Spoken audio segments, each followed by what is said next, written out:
D triple S B exam pattern क्या है, ये आपकी क्वेरीज आई है। हालांकि मैं इसको लेकर के पहले एक वीडियो बना चुका हूं, फिर भी मैं आपको क्विक समझा देता हूं एक बार।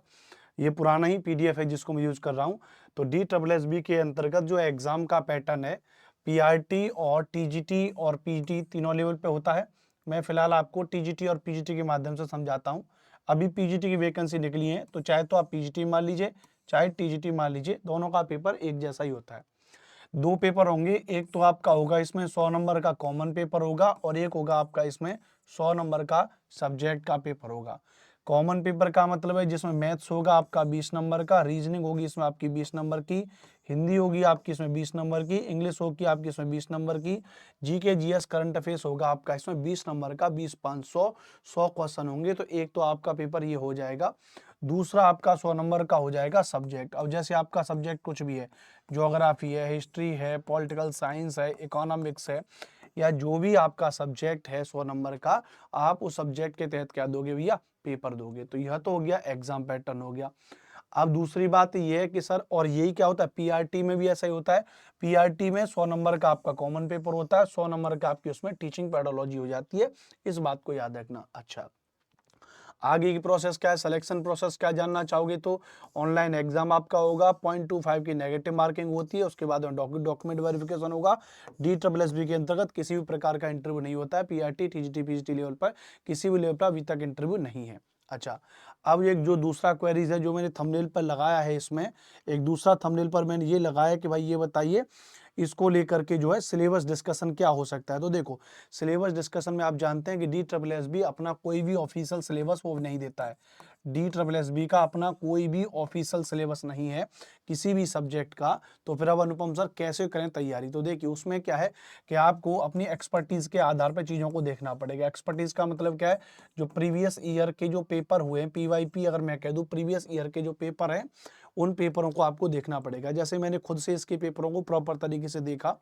भाई मैंने इसका देखा, जो ज्योग्राफी के जो पेपर हुए, ज्योग्राफी का जब पेपर हुआ तो मैंने उसके क्वेश्चंस का स्टैंडर्ड देखा, और जब मैंने इसके क्वेश्चंस का स्टैंडर्ड देखा तो मैंने पाया कि बहुत अच्छे लेवल का, मतलब सामान्यतः आप मान के चलिए कि जो भी केवीएस है, या उत्तर प्रदेश में पीजीटी है, या और भी जितने भी पीजीटी हैं, जो उस लेवल से और थोड़ा सा बड़ा लेवल का ही सिलेबस होता है। तो बेसिकली फिर भी डी ट्रिपल एस बी के अंतर्गत आप टीचर बनना चाह रहे हैं, कोई भी आपका सब्जेक्ट है पीजीटी में, देखो मैं हमेशा क्या कहता हूं, फाउंडेशन की तैयारी, एसएसटी के अंतर्गत आप बात कर रहे हैं, एसएसटी का कोई भी सब्जेक्ट है तो आपको सबसे पहले फाउंडेशन अपना तैयार करना पड़ेगा। फाउंडेशन आपका तैयार होगा कक्षा 6 से लेके 12 तक की एनसीईआरटी से। तो कक्षा 6 से 12 तक की एनसीईआरटी से आपका फाउंडेशन तैयार होगा। तो अपने फाउंडेशन को तैयार करिए, कक्षा 6 से लेके 12 तक की एनसीईआरटी, ज्योग्राफी की है, हिस्ट्री की है, पॉलिटिकल साइंस की है, इकोनॉमिक्स की है। इकोनॉमिक्स की 9 से 12 तक की एनसीईआरटी आपको मिलेगी, 6वीं 7वीं 8वीं में इकोनॉमिक्स नहीं होती है ना। तो उसके आधार पर या आपका कोई और भी सिलेबस है तो सबसे पहले तो फाउंडेशन पढ़िए, और एटलीस्ट कम से कम भाई आपका जो सब्जेक्ट है तो ग्रेजुएशन और पोस्ट ग्रेजुएशन स्टैंडर्ड की बुक्स आपके पास अवेलेबल होंगी, उस लेवल का कंटेंट अवेलेबल होगा, उन चीज़ों को आपको पढ़ना होगा अलग अलग यूनिट के हिसाब से। जैसे ज्योग्राफी में मैं सुबह भी बच्चों को बता रहा था, बहुत स्टैंडर्ड लेवल की किताब होती है, जैसे भौतिक भूगोल होता है माजिद हुसैन सर का, इससे आप फिजिकल ज्योग्राफी तैयार कर सकते हैं। जैसे माजिद हुसैन सर की मानव भूगोल है, इससे आप बहुत अच्छी तैयार कर सकते हैं। जैसे जितने भी थिंकर्स हैं वो भी क्या भी, आप भौतिक चिंतन का इतिहास माजिद हुसैन सर की, तो वैसे ये 3 किताब हो गई। ऐसे ज्योग्राफी की 4-5 अच्छी अच्छी किताबें आप पढ़ेंगे तो आपकी इससे क्या हो जाएगी, तैयार हो जाएगी। ऐसी हर एक विषय की अपनी अपनी बुक्स होती है, बहुत स्टैंडर्ड बुक्स होती हैं जिनको आपको पढ़ना पड़ेगा।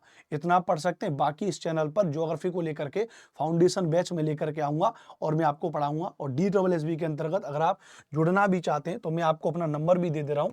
ये मेरा मोबाइल नंबर भी है 8755238500। आप इस पर मेरे साथ में कनेक्ट हो सकते हैं। आप बस मैसेज कर दीजिएगा D triple S B geography.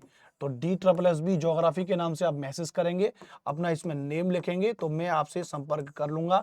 एक व्हाट्सएप पर एक हम लोग ग्रुप बना लेंगे जिसमें हम लोग D triple S B geography को लेकर के, चाहे तो इसमें एनसीईआरटी वाला फॉर्मेट हो जाएगा, एनसीईआरटी वाला 6वीं से लेके 12वीं तक का मामला, चाहे आपका इसमें ग्रेजुएशन और पोस्ट ग्रेजुएशन तक का, क्योंकि मेरा पोस्ट ग्रेजुएशन भी किससे भी ज्योग्राफी से ही है। और हम इसको थोड़ा बहुत स्टैंडर्ड लेवल पे नेट का एक स्टैंडर्ड वाला ज्योग्राफी का पूरा कंटेंट पढ़ेंगे, अच्छे से तैयारी करेंगे। तो यह आपके लिए जानकारी थी भैया। एग्जाम पैटर्न मैंने समझाया, कैसे आप तैयारी करेंगे अपने अपने विषय की। मेरा विषय ज्योग्राफी है जिसको मैं आपको पढ़ाऊंगा। मेरे साथ में जरूर जुड़े, मेरा अनुभव है अपना पुराना, उस अनुभव के आधार पर मैं आपको जरूर पढ़ाऊंगा और आपका पेपर जरूर पास होगा। मेरा नाम अनुपम भारद्वाज है, इसी टीजीटी पीजीटी टेक्स्ट बुक के चैनल पर पढ़ाता हूं, तो आप चैनल को सब्सक्राइब जरूर करें और मेरे साथ में लाइव रोजाना जरूर जुड़ें। अधिकतम जानकारी के लिए आप हमें इस नंबर पर फॉलो भी कर सकते हैं, व्हाट्सएप पर मैसेज भी कर सकते हैं। जय हिंद, जय भारत।